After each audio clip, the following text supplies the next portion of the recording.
When I was little, my mom used to tell me stories about my grandpa. How he started with nothing and built a business that could have set us up for life, but we never saw a dime of it. I didn't really get why until I was older and could understand the mess about his will and all. "Eliza, your grandpa was a tough nut," my mom said one chilly evening. We were sitting at our small kitchen table, nursing cups of lukewarm tea. The heater was busted again, and the landlord wasn't too quick to fix anything. He believed only in money earned, not given. Why did he cut us off then? Didn't he think you'd manage his money right? I asked, trying to keep the bitterness out of my voice. Mom sighed, her eyes tracing the steam rising from her cup. It wasn't about me managing it. He had this crazy idea, made a will that only gave his fortune to someone who made it big on their own. $500,000 at least in their business. "That's just cruel," I muttered. The idea seemed ludicrous, a game set by a man who loved his money more than his family. It was his way of a highway, Mom continued. When I argued with him, he practically disowned me. Said if I was any good, I'd earn my way without his help, Mom said, frustration evident in her voice. The unfairness of it all gnawed at me. Here we were, scrimping and saving every dime, while someone out there was living it up on what should have been ours. Ever since I was a kid, I had a knack for spotting a chance to make a buck. I'd set up a lemonade stand at the local golf course on sweltering summer days, 50 cents a cup. "You sure know how to hustle, kiddo," an old golfer named Hank once told me, chuckling as he handed over his change. "Keep that up, and you'll be a tycoon one day," he said. I grinned, pocketing the coins. Just saving up for something big. I'd say, my mind always on the next big thing. And it wasn't just lemonade. I made homemade baubles and bracelets, stringing them together from beads I'd find at the dollar store. I sold them wherever I could, neighborhood block parties, school events, even at the front yard during garage sales. Trading wasn't just fun. It felt right, like I was meant to do it. Mom would joke to her friends. But there was a hint of pride in her voice that made me stand a little taller. But it was the sewing that really caught on. When I managed to buy that old sewing machine from a garage sale, it was like all my Christmases had come at once. Teaching myself to sew wasn't easy. The machine was temperamental, and the tutorials online weren't always clear, especially when the internet connection flickered in and out. But I stuck with it. Soon I was turning drab thrift store finds into trendy outfits. Sewing? Sarah sneered one day as she caught me at my locker. "Is that the same shirt you wore last week?" "Looks different," I said casually, slamming my locker shut. "You should try it sometime. Might improve your attitude," I added. She scoffed and started away, but a couple of other girls lingered. "That was really cool, what you did with your shirt. Could you do mine?" One of them asked, a shy smile playing on her lips. "Sure thing. Bring it tomorrow," I replied, my heart swelling with pride. Word got around, and soon I was taking custom orders. It wasn't just pocket money anymore. It was a real business. People paid good money for uniqueness, and I was all too happy to provide. One sunny afternoon, I dragged my latest creations to the local street fair. I set up a rickety table, laid out my garments, and waited, heart thumping with the thrill of it all. "You think people will buy these?" Mike, my friend, asked, eyeing the passers-by skeptically. "They'd be crazy not to," I shot back, confidence bubbling. And buy they did. My table was swarmed. I barely had time to collect the money and hand over the clothes amidst the chaos. In the midst of the chaos, a guy approached, his car keys jangling in his hand. "Hey, my car broke down a block from here. Saw your stall. This stuff yours?" he asked, nodding towards my makeshift display. "Yeah, all made by me. You need something to pass the time while waiting for a tow? I joked, handing him a shirt. He laughed, a genuine, head-thrown-back kind of laugh. Actually, I was wondering if you do men's stuff too, he said, his smile widening.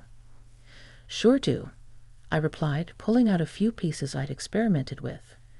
He looked them over, then looked at me with a spark of interest. You've got talent. Ever think of making this a real business? He asked. Every day, I said, not missing a beat. His smile widened. I'm Jack, by the way. Eliza, I said, shaking his hand, feeling the weight of the moment. This wasn't just another sale.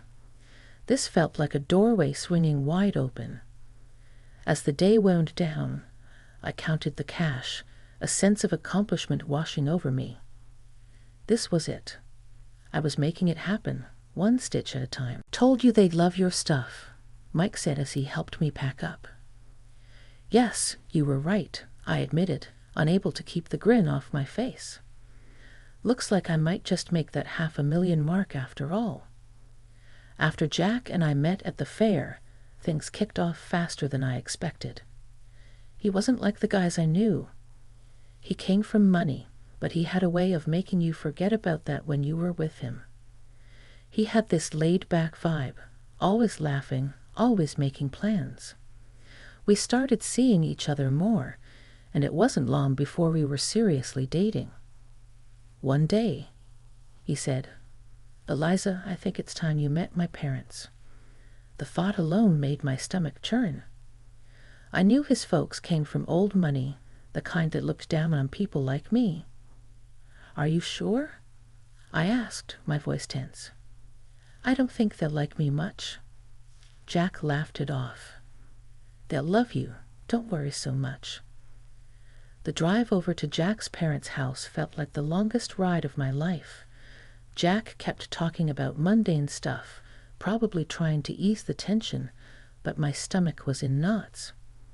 We turned into a long driveway, and there it was.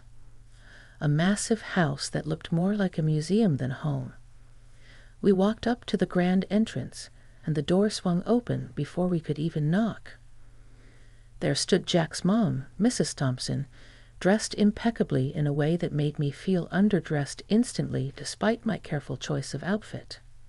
Jack, darling, she exclaimed, pulling him into a hug, then turned to me with a polite smile that didn't reach her eyes. And you must be Eliza. We've heard so much about you. Her words sounded warm, but her tone was anything but. I forced a smile. Thank you for having me, Mrs. Thompson. Jack led me inside, and that's when Mr. Thompson appeared. He was a tall, stern-looking man with a firm handshake that felt more like a test than a greeting. Eliza, a pleasure, he said, his voice deep and unemotional. We moved into the living room, which was as grand and cold as the rest of the house. Everything felt stiff and formal. We made small talk, or at least they did. I mostly nodded and smiled, feeling out of my depth. Dinner was served in a dining room straight out of a magazine, with crystal and fine china that looked like it should be locked up in a display case, not used for eating. We sat down, and that's when the real interrogation began. So, Eliza, Mr. Thompson began, eyeing me like I was a problem he needed to figure out. Jack tells us you're into fashion design. Yes, I responded, trying to keep my voice steady. I run a small business.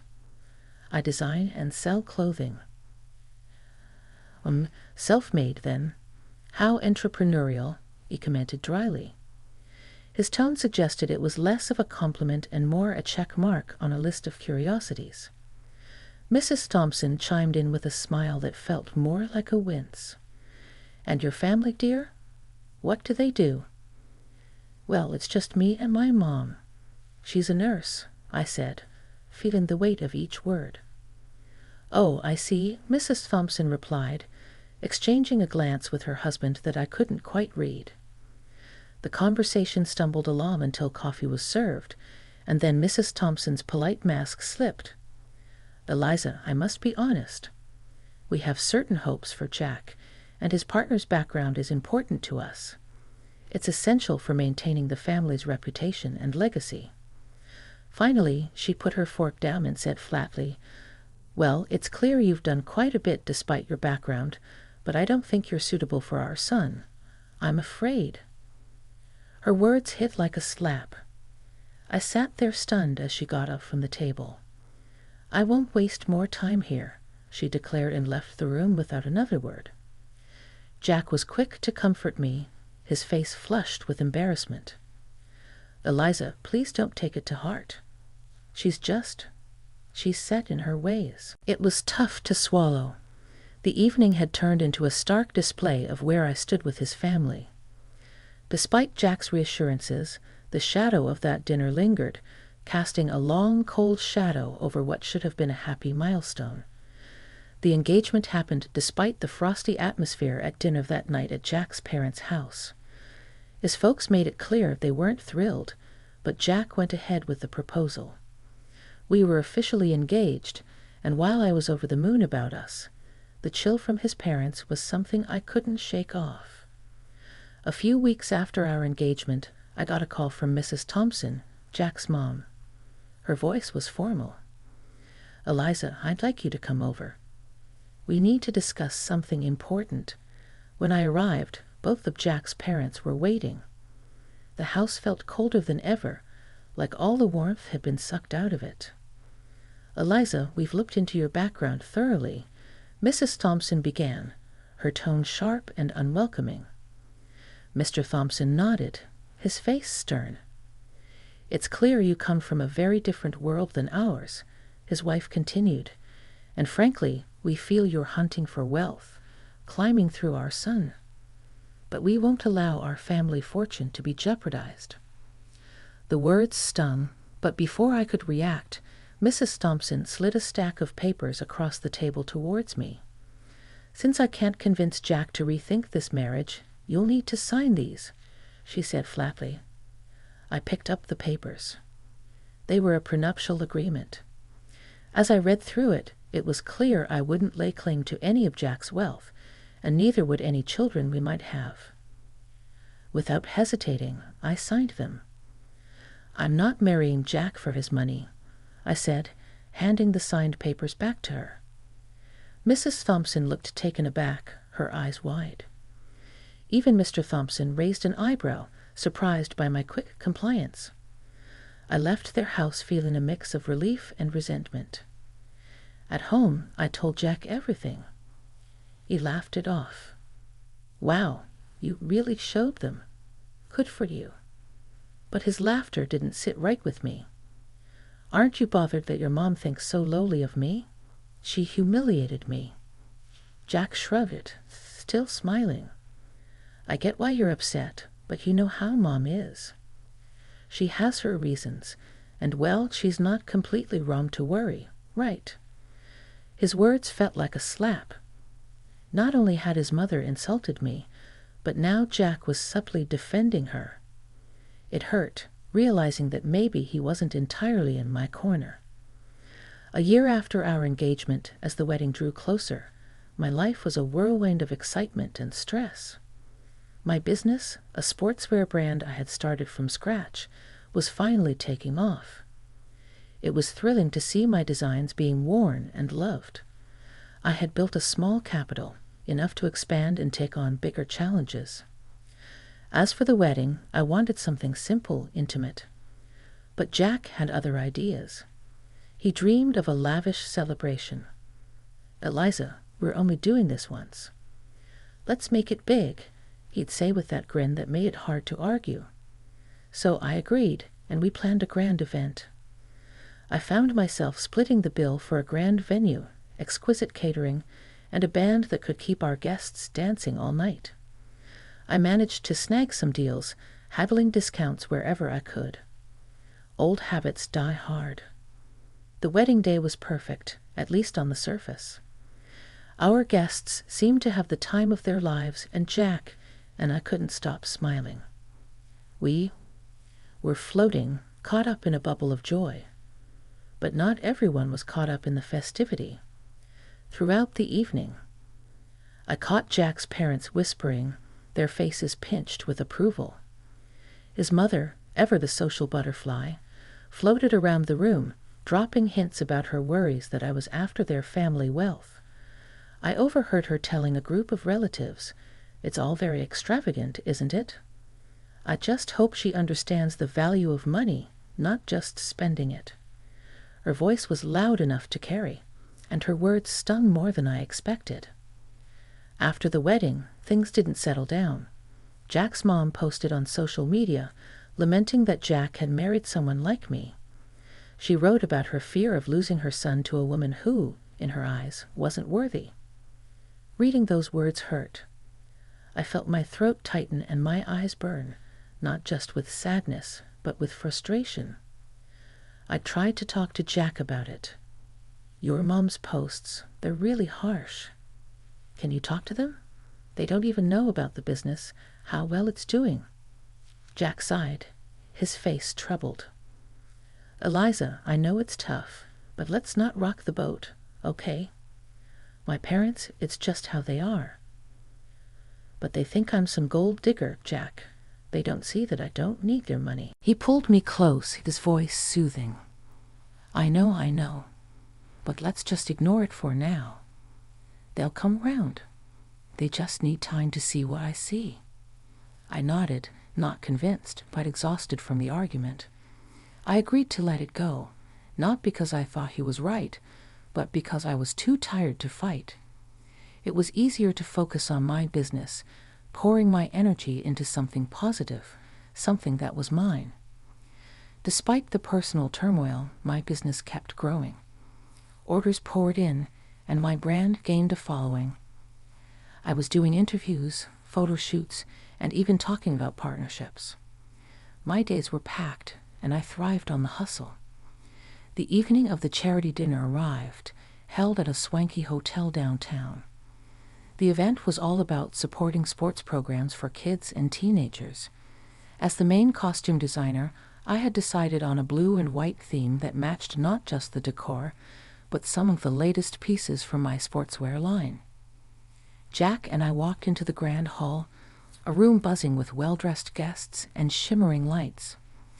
I was nervous but excited to see my designs showcased in such a grand setting. That excitement quickly soured when we spotted his parents across the room. Their cold stares cut right through the warmth of the bustling crowd. Jack noticed but said nothing, and their blatant disregard stung me deeply. But I bit my lip and kept walking. As guests began to arrive, I circulated the room, chatting and networking. Jack was by my side, his usual charming self, but I could tell he was a bit overwhelmed by the scale of the event. "You're really pulling out all the stops, huh?" Jack commented as we watched the crowd from a distance. "Go big or go home, right?" I replied with a wink. "The uniforms are fantastic. Thanks so much. Enjoy the evening." I smiled, handing them a business card. "Let's catch up soon." The event was buzzing, the atmosphere electric with enthusiasm and goodwill. Then the moment of truth arrived. The host took to the stage to thank the sponsors, and my heart raced as he started to speak. "I'd like to extend a special thank you to Eliza, whose generous donation of over $300,000 made tonight possible," the presenter boomed through the microphone. The room erupted in applause, but it was abruptly pierced by a shriek from Mrs. Thompson, Jack's mother. "Absolutely not," she screamed, drawing the room into a shocked silence. She demanded a microphone, and once it was handed to her, she didn't hesitate. "This is preposterous. Eliza couldn't possibly afford this. She's nothing but a poor beggar using my son's money. She's a cunning predator sneaking into our family to bankrupt us." Her words echoed through the hall, venomous and loud. The presenter, taken aback but composed, quickly tried to correct the situation. "Mrs. Thompson, I assure you, you are mistaken. Eliza's company is extremely successful and fully capable of such generosity. I know this firsthand. The crowd murmured, the tension palpable. Then, in an unexpected move, the presenter passed the microphone to Jack, hoping for him to clear the air. Jack's face was a mix of embarrassment and conflict. He glanced at his parents, then at me, his voice barely a whisper as he spoke into the mic. "I have nothing to say." And with that, he walked over to his parents, leaving me standing alone amidst a sea of whispers. The weight of the moment settled heavy on my shoulders. I felt exposed and humiliated, not just by the accusations, but by Jack's refusal to defend me, to affirm the truth about my success. The pride I had felt in my contribution was tarnished, overshadowed by the drama unfolding around me. Stepping into the spotlight, I approached the microphone, my heart pounding but my resolve clear. "Good evening, everyone. Thank you for being here tonight." I started, my voice steady despite the tumult of emotions. "Tonight, I'd like to share something very personal about my journey." The room fell silent, all attention on me. I started as a street entrepreneur, not just to make ends meet, but driven by a dream. That dream led to the creation of a sportswear brand that many of you know now. Pausing, I looked around, meeting the eyes of young athletes and seasoned businessmen alike. When my company's profits hit $500,000, I fulfilled a promise to a very special person, my grandfather. I continued, my voice growing stronger. He left a will stating that his inheritance would go to a relative who made their own success, reaching that exact figure in their business. Whispers filled the hall, and I took a moment to let that sink in. That inheritance has been used to fuel not just my personal growth, but to give back through charity, much like tonight's event. The crowd was listening, some nodding as I unfolded more of my story. After the pandemic, my business didn't just survive. It thrived, growing several times over. Every challenge faced was a stepping stone. As I concluded, I stood before them not just as a business owner, but as someone who believes in the power of perseverance and dedication. The room erupted into applause, some guests standing in ovation. I scanned the crowd, seeing faces light up with respect and admiration. But my eyes briefly caught Jack's parents. Their expressions, once haughty, now showed disbelief and embarrassment. They quietly exited the hotel. Jack, looking equally shaken, tried to approach me, muttering an apology. "Eliza, I just shook my head and walked past him, my emotions a mix of triumph and heartache. I needed space, not just from the evening's drama, but from everything. I decided to stay at the hotel that night, alone with my thoughts. Later, as I sat in the quiet of my hotel room, my phone rang. It was Mom. Her voice was thick with emotion. "Honey, I saw everything. I just want you to know how proud I am to see you stand up there, telling your story, reclaiming your truth. You're everything I hoped you'd be." After spending a night at the hotel to clear my head, I returned home. The place felt different, heavier somehow, as if the walls themselves held the tension from the last few months. Jack was there, waiting. As soon as he saw me, he tried to apologize again. "Eliza, I'm so sorry about everything. Can we just forget all this and start over?" He pleaded, his voice desperate. I shook my head, the decision heavy on my heart but clear in my mind. "Jack, I can't. I don't want to be with someone who can't stand up for me, who sides with his parents over his wife. It's not just about last night. This has been building for a long time." His face fell, and he reached out, but I stepped back. "I'm filing for divorce," I said firmly. I didn't wait for his response. I gathered a few essentials and left for my mother's house, the one I recently bought with the inheritance from my grandfather. It felt like a sanctuary after the storm. The divorce proceedings were straightforward, thanks to the prenup we had signed, and with no children to consider, it was over quickly. During that time, Jack's parents tried to intervene. They called repeatedly, trying to patch things up, not for my sake, but because their son's lifestyle had changed now that I was out of the picture. I blocked their numbers. It wasn't just to silence the constant ringing, but to cut off a past that was holding me back. For friends, I heard Jack started drinking, lost his job, and eventually his parents disowned him, not wanting to tarnish their reputation with his downward spiral. I felt a pang of sorrow for him. Despite everything, I never wished him ill. But I knew I needed to move on. I couldn't dwell on what had been, only on what could be. Living at my mom's place gave me the peace I needed to think about my next steps. The business was still thriving, and I poured more of myself into it, not just to distract from the divorce, but to rebuild stronger foundations for my future. One evening, sitting in the garden my mom and I had started together, she turned to me, a soft smile on her face. "You did the right thing, Eliza. It's tough, but you're tougher, and I'm here always." "Thanks, Mom.